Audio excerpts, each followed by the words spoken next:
بسم اللہ الرحمن الرحیم۔ اللہم صلی علی محمد وعلی آل محمد۔ رب اشرح لی صدری ویسر لی امری واحلل عقدۃ من لسانی یفقہوا قولی۔ السلام علیکم دوستو، میں ہوں ایک عام سا مسلمان فقیر معصوم وارثی۔ دوستو، آج آپ سے دو باتیں عرض کرنا چاہوں گا۔ پہلی بات تو یہ ہے کہ ہم نے اپنے چینل کا نام وارثی جو ہے سجیسٹ کیا ہے۔ روحانی بات یہ اکثر دوستوں کو یاد نہیں رہتا تھا، تو ہمارے سلسلے کے جو دوست ہیں ان کی آسانی کے لیے، کیونکہ وہ سلسلہ وارثیہ ہے تو وارثی سلسلے والوں کی آسانی کے لیے اس کا نام جو ہے وہ بابا حضور سرکار منظور بابا کہ وہاں آستانے پہ یہ طے ہوا کہ دوستوں کی آسانی ہو جائے، لوگوں کی آسانی ہو جائے۔ یہ لازم تھا کیونکہ کافی دوستوں کو تعلیم کے حوالے سے کچھ سوالات رہتے تھے، تو ان کے لیے یہ ایک رہنمائی کا معاملہ ہے، تو بالخصوص ان کی رہنمائی کے لیے چینل کا نام ہم نے جو ہے وہ وارثی کر دیا۔ اور دوسرے نمبر پہ جو بات کہنی ہے، وہ ہمارے ایک دوست نے سوال کیا کہ نفی اس بات کے حوالے سے کوئی ویڈیو وغیرہ ہے تو بتائیں۔ بات یہ ہے کہ نفی اس بات کی ویڈیو تھی تو نہیں، آج نفی اس بات پہ بات کر لیتے ہیں۔ نفی اس بات بیسیکلی یہ کہانی ہے کلمہ مبارک کی، کلمہ طیبہ کی، لا الہ الا اللہ۔ لا سے نفی ہوتی ہے، الا اللہ سے جو ہے اس بات ہوتا ہے۔ اب لا سے نفی کس کی ہوتی ہے؟ پہلے تو نفی سب کی ہو جائے گی، پوری کائنات کے ہر چیز کی نفی ہو جائے گی، اور اس نفی پہ قائم بھی رہنا ہے۔ اس نفی کو اپنی ذات میں اتارنا ہے، اس نفی کو اپنا عقیدہ بنا لینا ہے، اس نفی میں گم ہو جانا ہے، اس نفی میں اپنے آپ کو فنا کر دینا ہے۔ جب اس لا میں آپ اپنی ذات کو فنا کر دیں گے، تب جا کے آپ اس بات میں پہنچیں گے۔ آپ نے اگر لا نہیں کیا، نفی نہیں کی، اپنی ذات کی نفی نہیں کی، اپنے خیالات کی نفی نہیں کی، اپنی قوت کی نفی نہیں کی، اپنی طاقت کی نفی نہیں کی، اپنے علم کی نفی نہیں کی، اپنے حسن کی نفی نہیں کی، اپنی جوانی کی نفی نہیں کی، اپنی خوبصورتی کی نفی نہیں کی، اپنے دوست احباب، رشتہ دار، اپنے اسباب، اپنے معاملات، اپنے کاروبار، اپنی زندگی کے ہر معاملے کی جب تک آپ نفی نہیں کرتے کہ یہ جو کچھ بھی ہے کچھ بھی نہیں ہے، کچھ بھی نہیں، میں ہوں نہیں ہوں، میں ہوں ہی نہیں۔ سیدھی سی بات ہے نا، میں نہیں ہوں سے کیا مطلب ہے؟ یہ زبان ہے میری، میں نہیں ہوں۔ یہ اگر کاٹ بھی دی جائے تو میں تو رہوں گا نا۔ یہ سر ہے میرا، یہ چہرہ ہے میرا، یہ میں نہیں ہوں۔ یہ بال ہے میرے، میں نہیں ہوں۔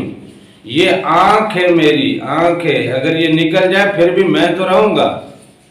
اسی طرح یہ باقی اعضاء ہے میرا، یہ میرا جسم ہے، یہ میری آواز ہے، یہ میرے کان ہے، یہ میری سماعت ہے، یہ بصارت ہے، یہ سب کچھ میرے تو ہیں لیکن میں نہیں ہوں۔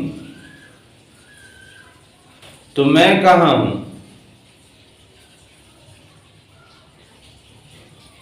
لفظ کہتے ہیں نا کہ میں کہاں ہوں، تو میں تو ہوں نہیں. اس میں سے جب روح نکل جائے گی تو یہ لاش کہلائے گی، میت کہلائے گی. اگر میری روح نکل جائے اور میں پڑا ہوں تو لوگ کہیں گے کہ یہ معصوم کی میت ہے، معصوم کی لاش پڑی ہوئی ہے، معصوم کا جنازہ پڑا ہوا ہے. معصوم نہیں ہے. کیوں؟ اب اگر میں بیٹھا ہوں تو کہیں گے کہ یہ معصوم بیٹھا ہے.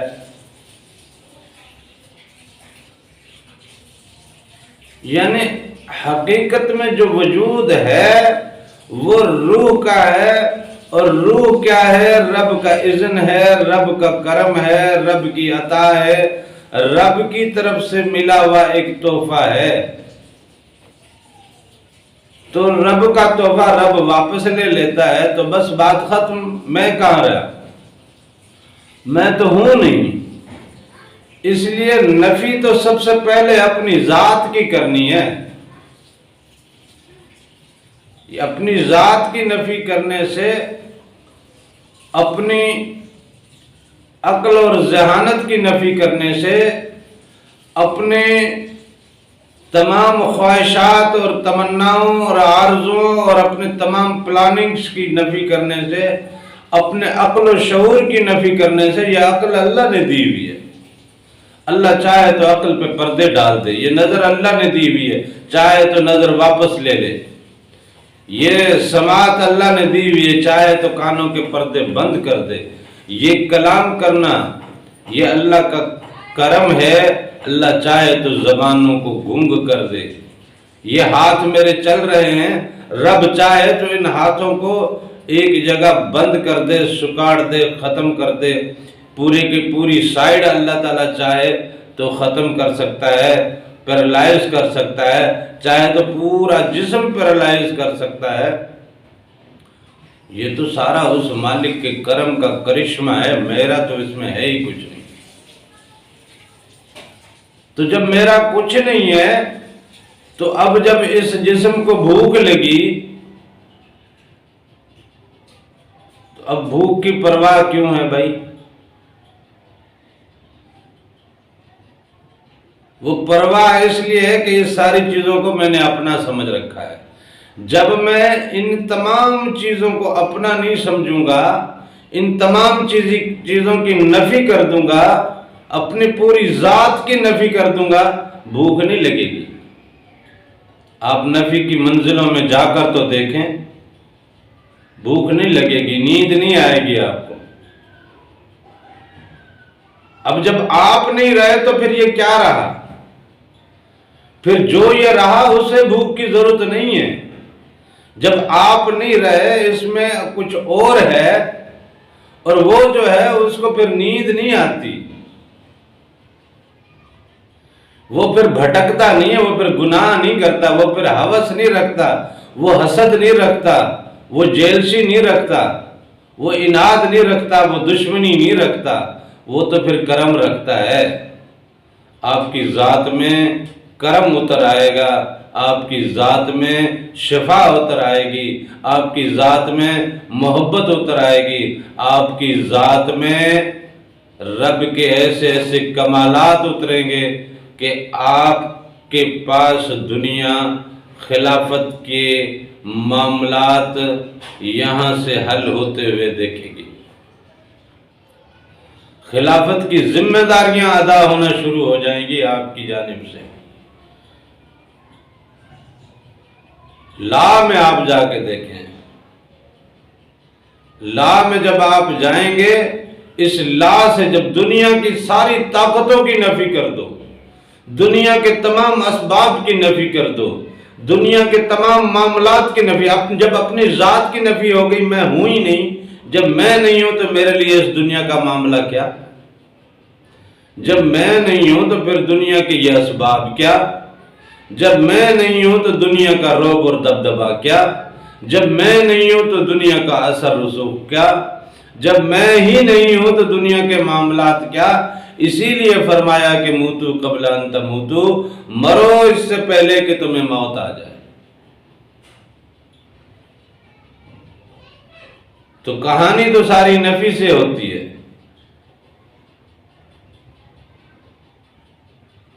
آپ اگر اچھے مومن بننا چاہتے ہو تو سب سے پہلے آپ منکر بن جاؤ،